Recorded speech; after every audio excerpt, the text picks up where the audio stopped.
à tous et bienvenue sur ma chaîne. Aujourd'hui on se retrouve pour un café plante, un petit vlog sur mes plantes d'intérieur. Donc on va démarrer, j'ai plein de petites choses à vous montrer et la première c'est le cactus zigzag. Vous êtes nombreux à m'avoir posé la question, à m'avoir demandé de ses nouvelles, qu'est-ce qu'il est devenu, tu l'as toujours? Alors oui, je l'ai toujours, non il ne fait pas partie du decluttering, de la diminution de ma collection. Par contre il a vécu des moments un petit peu difficiles. Je ne sais pas si vous vous rappelez, mais il était en suspension sur ma barre à plantes qui se trouve maintenant derrière et qui était avant par ici en fait. Et son pot était devenu trop petit. J'avais pas fait vraiment attention, il avait assez souvent soif par rapport à d'habitude, je l'arrosais pas assez et il a commencé à dépérir. Quand j'ai pris le temps de m'occuper de lui, alors je lui ai fait un bon rempotage et il m'a dit merci. Littéralement merci. Voilà, je vais faire un rempotage, ça va mieux. Par contre là j'ai remarqué quelque chose de bizarre. Là c'est ramolli par exemple, les tiges etc. J'ai l'impression qu'il a 2-3 tiges qui commencent à pourrir. Alors ce que je trouve étrange, c'est que ça pourrit. Par exemple celle-ci, la base a l'air verte, là c'est tout jaune et au-dessus c'est vert. Donc je comprends pas pourquoi c'est au milieu que ça jaunit comme ça. Voilà, je pense que c'est de la pourriture et je pense que ce qu'on a à faire de mieux, ça va être de couper les parties atteintes et puis d'essayer de les bouturer. Et si vous voulez, on se fait ça tout de suite. Alors on va commencer par celle-ci. J'espère que vous y voyez assez clair. Voilà, là, on va attaquer là. Alors, je vais la couper.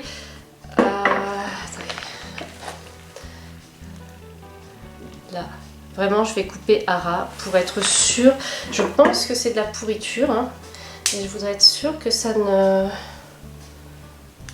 Hop, voilà. Alors, vous savez quoi?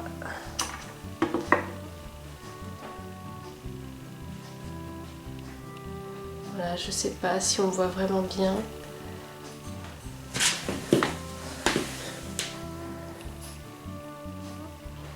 Là c'est encore vert à l'intérieur, mais je pense que j'ai bien fait de couper. Et pour être tranquille, je sais pas si je le coupe comme ça ou comme ça. Voilà, maintenant je sais, je l'ai fait. Voilà, donc là j'ai coupé net. Je vais laisser sécher pendant quelques jours et puis je vais mettre ça, je vais le mettre en terre pour le faire raciner. La même chose avec les autres parties. Là, alors là, pour les couper par ici, voilà, je vais couper ici aussi, je suis très curieuse de... Là-dedans aussi c'est vert, voilà. Alors on va faire pareil, hein. Là on va couper, je vais même reprendre là par exemple.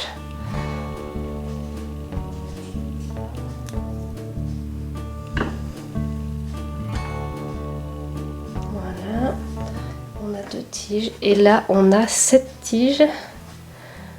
Et bien celle-ci je vais la couper... voilà, assez bas. Et ensuite, voilà. Quoique, est-ce que ce serait pas un peu bizarre de garder ça? Est-ce qu'il vaudrait pas mieux couper là, que ce soit plus...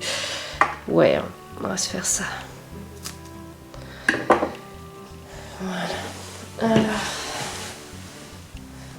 voilà, le reste de la plante semble pas trop mal. Donc là je vais avoir 3 petites boutures à laisser sécher. Comme ça je vais les placer loin de la fenêtre hein, pour qu'elles ne se dessèchent pas, mais juste que la plaie cicatrise.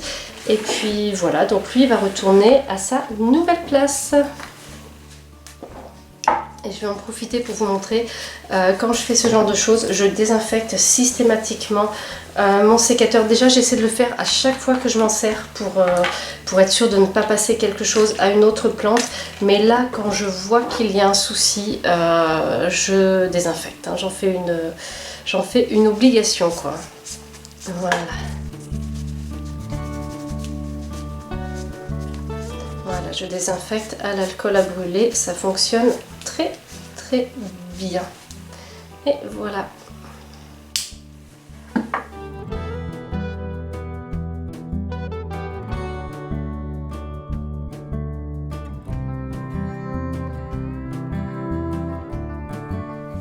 Voilà, et ici je mets le Ripsalis paradoxa parce que je le placerai bien en dessous, j'aime bien, je crains pas.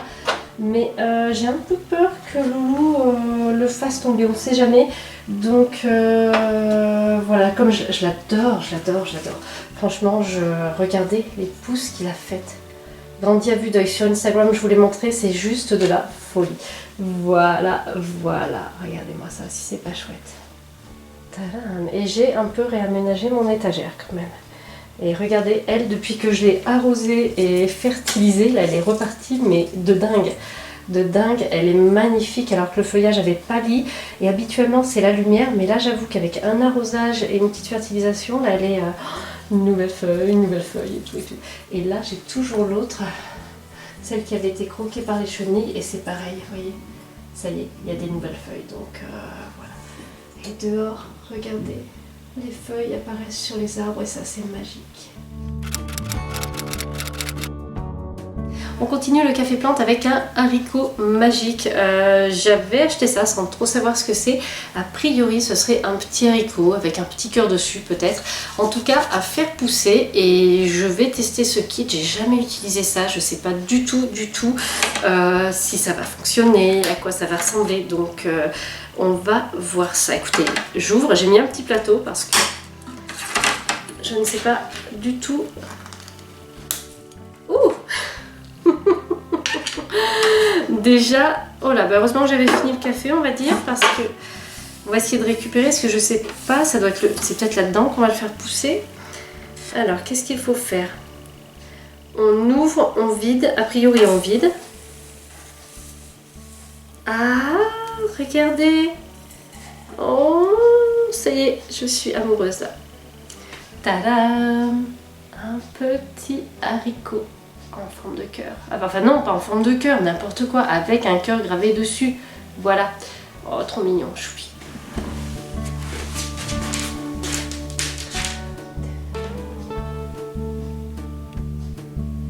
Je suis allée chercher une cuillère parce que si j'ai bien compris les petits dessins, il faut que je remplisse de nouveau mon petit godet avec les granulés qui sont là et que je mette mon petit haricot à 1 cm sous la surface des granulés. Et ensuite en dessous, il faudra que j'enlève ça avant d'arroser. Et au départ, on va arroser tous les 3 jours et quand il y aura la pousse, tous les 5 à 7 jours. Oh, j'ai hâte. J'ai hâte de voir si ça va marcher parce que c'est tellement mignon.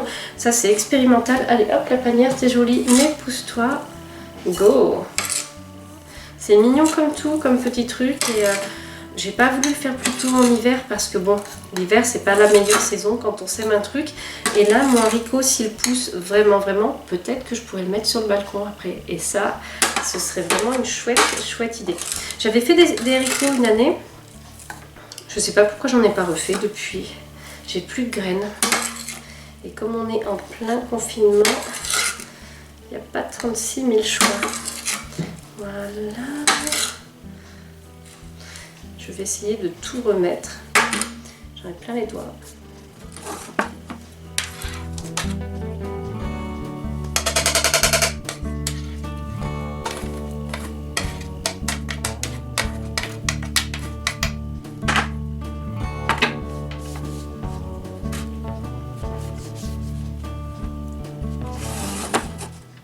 Je vais le placer là sur la coupelle parce que je ne vais pas lui laisser le grand plateau. Ensuite, mon petit haricot cœur. Je t'aime, je t'adore. Hop, 1 cm on a dit. Voilà, je pense qu'on y est. Hein. Et ensuite, alors il faut que j'enlève en dessous, j'enlève l'étiquette parce que le pot est percé en fait. Je pense qu'il y a un petit trou pour l'écoulement de l'eau. Et j'ai un petit peu de mal. Voilà. C'est bon. Ah non, je peux pas vous montrer, ça fait tomber. Voilà. Et ben écoutez, alors, je sais pas du tout comment ça va réagir. Ah génial, j'avais peur que ça gonfle. Et en fait, c'est l'inverse. Bon bah les gars, c'est parti, hein. C'est parti. Ensuite, on va gratouiller par ici. Là, c'est un petit peu mon bazar. J'aimerais bien ranger pour que ce soit plus joli. C'est mes tuteurs Botanopia. Là, il y en a alors un que je vais installer sur aujourd'hui. C'est celui-ci, vous voyez. Tadam. Si vous vous souvenez, je veux le mettre sur le Rhaphidophora Tetrasperma. Et celui-là, il faut que je vous montre parce que j'avais vraiment une idée de là où je voulais le mettre et je peux plus, je vais vous expliquer. Alors, est-ce que vous voyez cette magnifique cascade, là, ce pothos qui descend, Je l'ai installé là tout récemment, presque par hasard, franchement. C'était presque parce que j'avais plus de place là et je me suis dit, en attendant, je le mets là. Et en fait, je trouve ça trop beau. Et c'est lui que j'avais prévu de tutorer avec l'autre tuteur. J'imaginais que ça pouvait être magnifique. Je me demande si on ne devrait pas essayer pour voir. Et vous voyez, je lui ai mis un petit oiseau parce qu'il n'y a pas à dire. Moi, pour mes pothos, il n'y a que ça qui leur fait du bien, mes pothos argentés. Il n'y a que ça qui leur permet d'être vraiment bien et heureux. Et il y a un truc qui me ferait du bien, c'est que je fasse la poussière là. Et regardez, oh my god, le bégonia, le petit amaya là qui est bien installé. Ça, c'est l'un d'entre vous qui m'a envoyé ces deux plantes pour compléter ma petite composition. Parce que j'avais ces deux plantes là-dedans qui n'ont pas survécu et c'est trop gentil. Par contre, vu l'état de celle-là, je ne sais pas si je vais refaire la compo vraiment dans celui-ci ou si je vais la refaire dans un contenant qui va être bien drainé, etc. Parce que là, franchement, c'est vraiment la galère par ici. On va partir sur le tutorage du Rhaphidophora Tetrasperma. Donc je vous avais expliqué, j'avais vu une photo sur Instagram avec cette plante-là tutorée en cercle. Et là, j'ai le tuteur. Parfait quoi. Donc je vais le mettre près de la tige en espérant que je n'abîme pas les racines. Et je pense que je vais venir fixer ma tige comme cela. Voilà, ensuite j'espère que vous voyez. Je vais venir rapprocher pour fixer ma tige pour qu'il vienne courir le long et ensuite je lui ferai faire le tour. Et ça, mais ça promet d'être juste trop magnifique. Donc là, j'ai pas mal de trucs. J'ai de la corde, j'ai ma petite ficelle Black Fox Bot. Et là-dedans, j'ai mes petites accroches pour tuteur. Je vais voir ce que je vais utiliser, ce qui va être le plus adapté pour démarrer. Parce qu'il va peut-être falloir adapter le tutorage au fur et à mesure. Alors, j'ai ces grosses attaches qui sont très laides, faut bien le dire. Là, si je venais placer un lien, alors vous voyez, je le mets en 8 parce que souvent on peut faire ça. Cela permet vraiment d'avoir une marge toujours entre le tuteur et la plante. Bon, je pense pas que là, la tige va grossir énormément. Voilà, je voudrais la garder par là. Ou alors je me prévois comme ça. Ah ouais, là c'est beaucoup mieux. Voilà, je vais faire un nœud en laissant de la place à l'extrémité. Comme ça, si je veux refaire par la suite mon nœud plus serré, ce sera possible, moins serré plutôt. Voilà. Et ensuite, un petit coup de ciseaux. Où sont les ciseaux? Voilà, je viens couper mon lien et là... Ça y est, le tutorage démarre.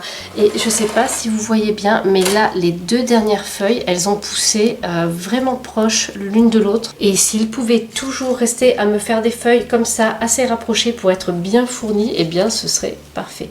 Donc voilà, c'est parti. Maintenant, il faut juste que je lui trouve un emplacement.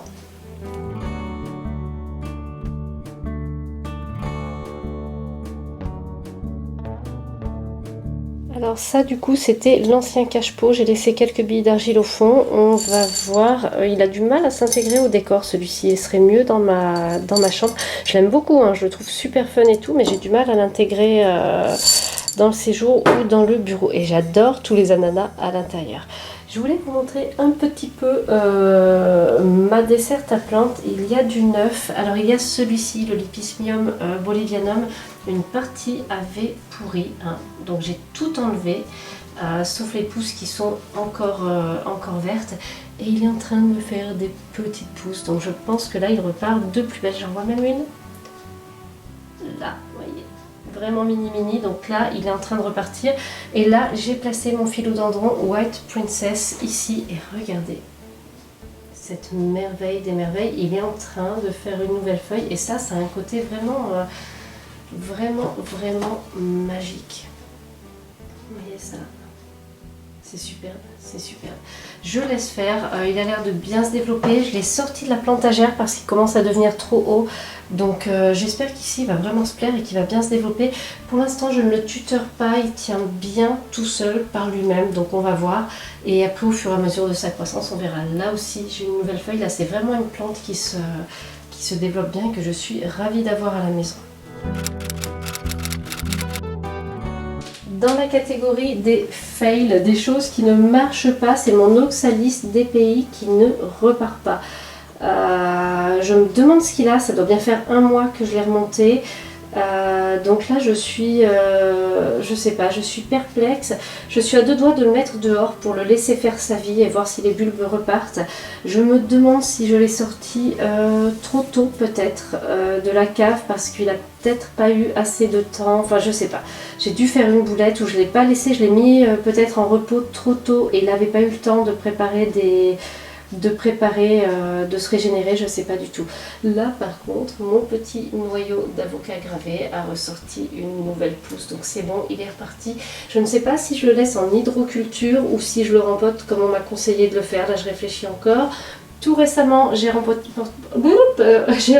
mon Euphorbia lactea. Je pense qu'après je vais le sortir mais je le laisse déjà atterrir après son rempotage. Voilà, voilà, là on a mon Paphiopedilum, là celui qui était si beau avec ses fleurs noires. Et bien ça y est, les fleurs c'est terminé, mais j'ai les nouvelles pousses. Là j'étais obligée d'enlever toutes les feuilles là, de ce pied là, parce que les deux dernières étaient en train de pourrir. Donc là j'ai 2 pousses. Et là j'en ai une troisième. Donc j'espère vraiment que je vais bien m'en débrouiller.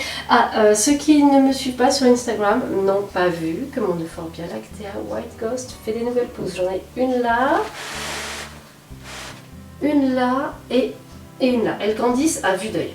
À vue d'œil. Celle-ci l'autre jour c'était un petit machin tout rikiki et elles grandissent vraiment à vue d'œil. Ça c'est vraiment le côté magique. Regardez l'Aglaonema pictum tricolore. Baby, elle commence à avoir tellement de feuilles que bah, c'est juste une adulte, etc. etc. C'est juste magique. Voilà. Ah, je voulais vous montrer aussi, je voulais vous parler de mon Monstera variegata. Depuis que je l'ai placé dans cette partie de l'appartement, c'est-à-dire là il est ici, mais il peut être par là, etc. Il n'y a pas de radiateur qui fonctionne, il y a juste, quand il y a du chauffage, il y a juste ce tuyau là qui est chaud, mais le radiateur est éteint et ben, depuis ce moment là, regardez, je n'ai aucune peine à garder mes feuilles d'un blanc éclatant, comme si on venait de les laver.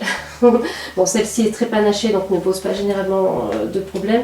Par contre celle-ci, vous voyez, elle avait pu sécher. Alors celle-là c'était la catastrophe internationale, hein, ça c'était voilà. Et là, celle-là tient très bien. Donc je pense que vraiment j'avais un problème par rapport au radiateur, au fait que ça chauffait beaucoup trop et que ça desséchait l'air. Voilà. Et là, le Syngonium, on va peut-être couper quelques feuilles. Je ne sais pas. Ouais, là, typiquement, soit c'est une bestiole qui l'a bouffé, soit c'est le loup qui est passé par là. Je sais pas trop. Il y a quelques feuilles abîmées. Alors, j'ai eu un oubli d'arrosage la semaine dernière, mais le truc, mais vilain. Et je pense que c'est ça qui l'a traumatisé. Donc, les 2 feuilles là qui sont en train de se perdre, je vais les couper, hein, tout simplement.